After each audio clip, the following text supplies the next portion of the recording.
Hi, salut à tous et bienvenue dans ce nouveau tutoriel. Aujourd'hui, nous allons aborder les notions de plateforme cloud et l'IoT. Nous allons principalement aborder dans cette vidéo les notions de cloud, edge and fog computing. Ces notions qui sont les plus abordées et nous allons essayer de comprendre plus en profondeur de quoi il s'agit. Nous allons par la suite continuer avec des modèles de cloud computing et comment on les déploie. Puis, nous allons parler aussi des plateformes IoT et de leurs différentes applications. Et à la fin, nous allons essayer de voir quel peut être le bon et le mauvais côté de tout centraliser dans le cloud. Du coup, sans plus tarder, le cloud computing, c'est quoi? Ça consistait essentiellement à accéder aux ressources de stockage et de calcul via l'Internet, c'est-à-dire un service informatique qui sera accessible partout dans le monde. Nous avons ici l'architecture de notre cloud computing et nous retrouverons toujours à la base des objets connotés, d'où le lien avec l'IoT.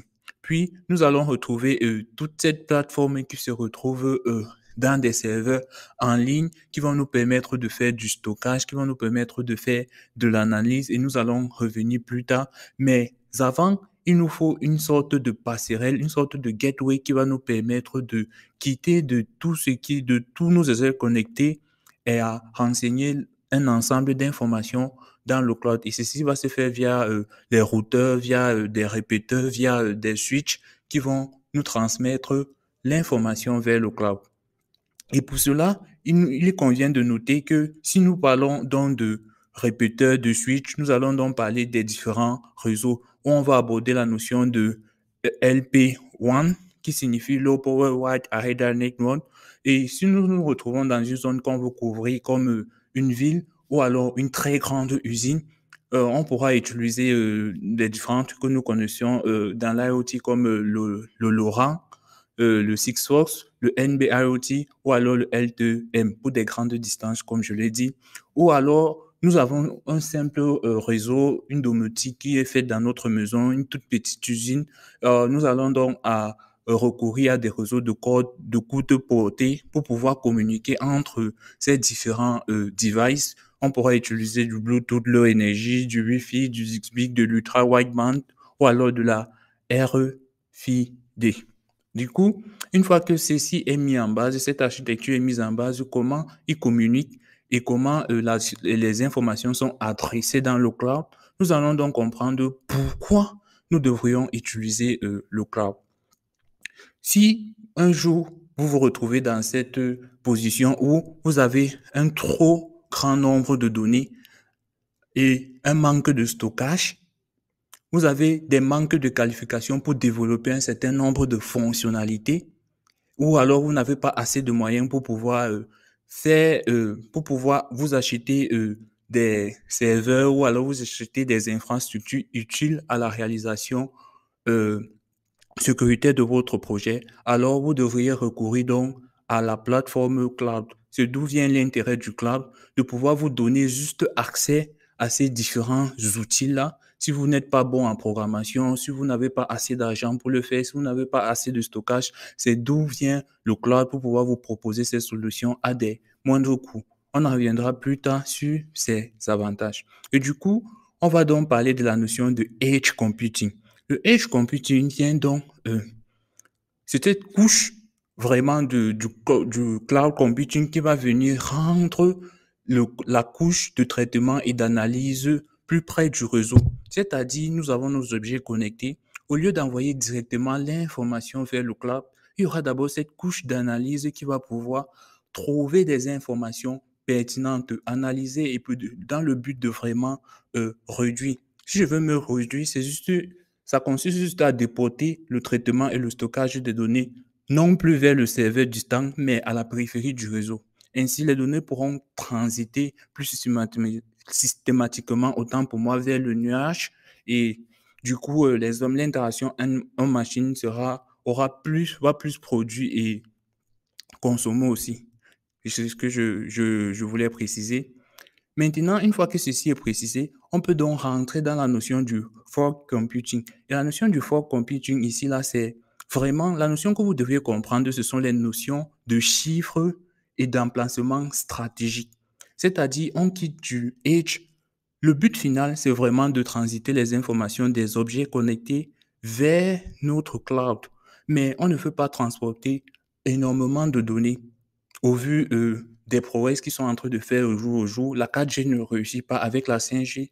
On va gagner plus en vitesse, plus en précision aussi. Le but, c'est vraiment de transporter le moins d'informations possible. Le fog computing, c'est donc ce node-là qui va venir se placer entre le cloud et le edge pour pouvoir, à des emplacements spécifiques, pour pouvoir réduire les données et gagner en efficacité, dans ce sens que on n'aura plus à envoyer un grand nombre d'informations. C'est donc ça l'idée mère du fog computing. Voilà. Une fois que ceci est dit, nous allons pouvoir maintenant voir comment nous pouvons déployer. Il est important de retenir que le but, c'est vraiment de réduire l'infrastructure. On quitte du milliard au million et on arrive à des serveurs que nous ne possédons pas à l'infinité. Du coup, nous allons donc parler des différents modèles de cloud computing. Ici, c'est de pouvoir montrer comment on peut rendre accessible toutes ces infrastructures pour le stockage, pour l'analyse ou alors pour le traitement de nos données. Et nous allons ici reconnaître trois modèles de cloud computing. Nous aurons l'IaaS, le PaaS et le SaaS, qui signifie Infrastructure as a Service, Platform as a Service, Software as a Service. Tout à l'heure, d'entrée de jeu, je vous ai dit, si vous n'avez pas assez de données, si vous n'avez pas assez de compétences, ou alors si vous n'avez vraiment rien de tout cela, même pas d'argent, alors il y a des organismes qui se sont mis à votre place et qui ont développé, qui ont proposé des solutions. On va partir du plus basique, que vous êtes une entreprise qui, vous avez toute la capacité, les compétences pour pouvoir développer vous-même vos propres applications, les déployer. Donc, en plus des compétences DevOps, vous maîtrisez aussi des compétences de programmation et du matériel aussi informatique et électronique.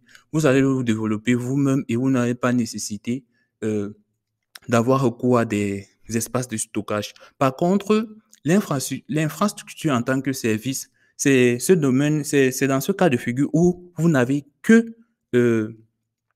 que, vous avez assez de données, mais vous n'avez pas d'espace de stockage. Alors, vous allez aller juste pour cette infrastructure-là et vous allez récolter, vous allez insérer vos données là-bas.